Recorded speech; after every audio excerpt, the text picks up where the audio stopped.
if you're like me and sometimes you struggle with fluctuating energies, today you are so psyched up, so hyped, so energetic, and then tomorrow you just have a go slow and you don't feel like doing anything. And last week I was studying Proverbs 6:6 to 10. And in the past I always used to assume, that is a scripture for lazy people. I am not in that category. Yeah, lazy people should style up. And then shock on me. It is actually talking about my life. Why? Because it is describing an analogy that is very beautiful that I'm going to share about first of all, the ant. They don't have a leader, and then they also have the highs and lows. They have to gather during summer so that they have enough during winter. And of course, the other thing about them is that their life is not all that rosy and things don't always go consistently for them. And my name is Paps Onyugi, your partner in creating the life you desire and deserve, and you are on Reconfidence channel. And so what are the 3 principles we can learn from the ants? Us who struggle with fluctuating energies. Number 1, they don't have a leader. And that is a call for self-initiative. Push yourself, drive yourself. Nobody is showing up. You have to show up yourself. And this is something I've learned painfully in my work as an entrepreneur, because if you do not do anything, nobody does it for you. If you don't wake up, nobody is bothered. There's nobody who is following up to see whether you are performing or not. And so you need to drive yourself, push your performance, motivate yourself in those times that you're feeling low, and of course energize yourself. And also when you get those surges, it takes discipline as well to put together those resources, because sometimes we have abundance in terms of money, we have abundance in terms of ideas, we have abundance in terms of networks, and we do not utilize them enough.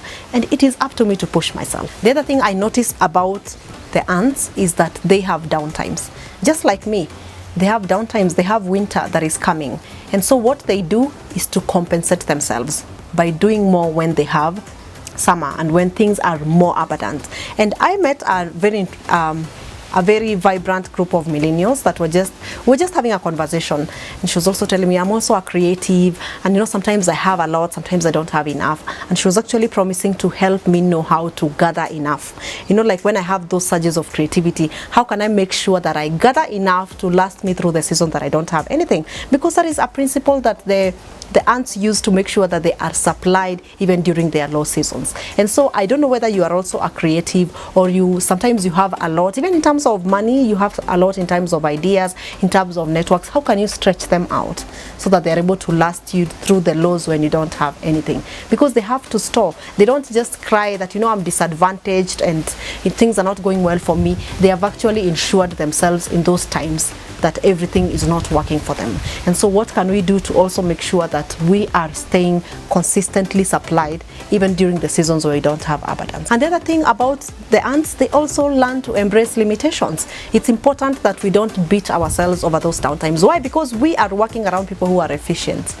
Like James, my husband, is efficient. He can function from January to December with a schedule and with a consistent timeline on everything.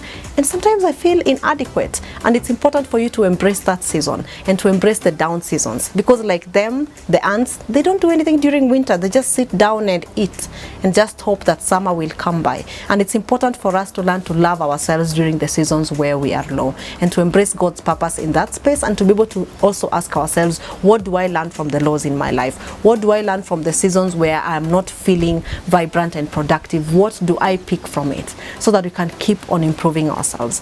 I hope that was beneficial.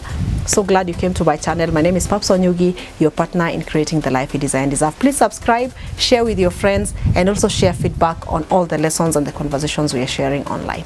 Ciao.